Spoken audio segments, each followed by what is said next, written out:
The lighthouse had no keeper, no working bulb, and no power line. At 0113, it blinked the first name across the fog. This is an original fictional case file from the Bureau of Lost Signals, reconstructed from archive notes, corrupted recordings, and evidence photographs that do not agree with each other. An abandoned lighthouse starts blinking names, and every name belongs to someone who has not arrived yet. The file does not begin with a monster. It begins with a cracked lighthouse keeper log, ordinary enough to be ignored until the timestamps start contradicting the room. The Coast Guard volunteer says the fog got brighter before the light appeared, as if the ocean had opened its eyes. The impossible detail is order. Each flash names the next person who will enter the viewing room. The proof object is a cracked keeper log with names written in ink that beads like seawater.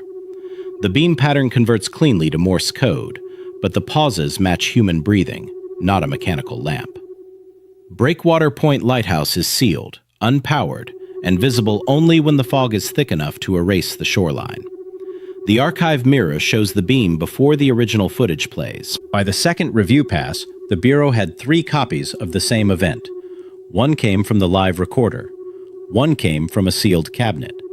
One came from a source that should not have been able to transmit anything at all. The lighthouse is not signaling ships.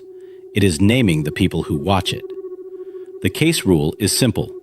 The beam never repeats a name until that person has seen the footage alone. The visual evidence looks boring until it does not. Dust on a table, a light in a window, a needle moving without a hand near it. That restraint is why the case stayed open. Nothing performs for the camera. The room simply changes its mind. The final coordinate points to open water, but the keeper log marks it as a room.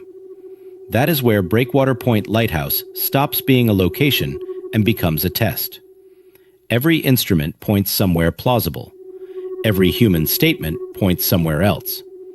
The evidence board splits into 3 columns.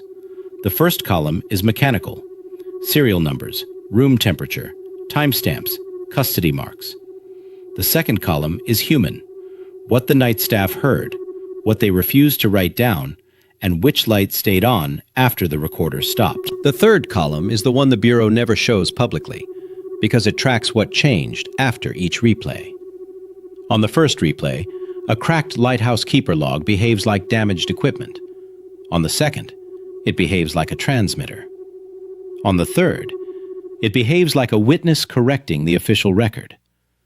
That progression matters because it turns a strange object into a chain of custody problem.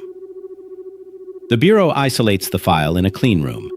No network, no wireless card, no external speaker, and a fresh recorder with a blank index. The sound still arrives with the same low pressure under it, but the silence around the sound is different, as if the new room has been added to the recording. One analyst marks the moment the case stops being passive evidence. It is not the loudest moment. It is not the most frightening moment. It is a tiny delay before the next tone, a pause just long enough to feel like the file is waiting for the Bureau to catch up. The physical scene around Breakwater Point Lighthouse never becomes spectacular. That is what makes it worse. No door slams. No impossible figure crosses the frame. The proof is smaller. A shadow that should belong to equipment that is not there. A meter needle settling before power returns. A tag number printed 1 line too early.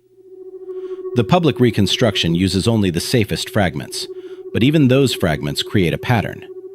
Every time the Bureau removes context to make the case easier to explain, the remaining evidence becomes more direct.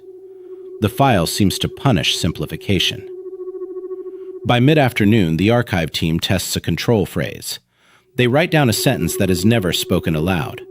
The next recording does not repeat the sentence. It does something worse. It leaves a gap exactly where the sentence would fit. That gap becomes the case's fingerprint. Not a voice, not a symbol, not a threat. An absence with consistent timing, carried from device to device as if the missing part is the message. The lighthouse is not warning ships. It is indexing witnesses by name. The Bureau tried to reduce the file to equipment failure, but each clean room replay carried one extra detail from the room that had just played it. The public copy removes the worst part. The private copy keeps it. The event behaves less like a transmission and more like a memory deciding which machine should hold it next. The final flash spells a name the Bureau has not assigned to anyone. The file is sealed as a Lighthouse name event, with witness index behavior marked active. If the light turns again, the Bureau may already be standing where the next name is aimed.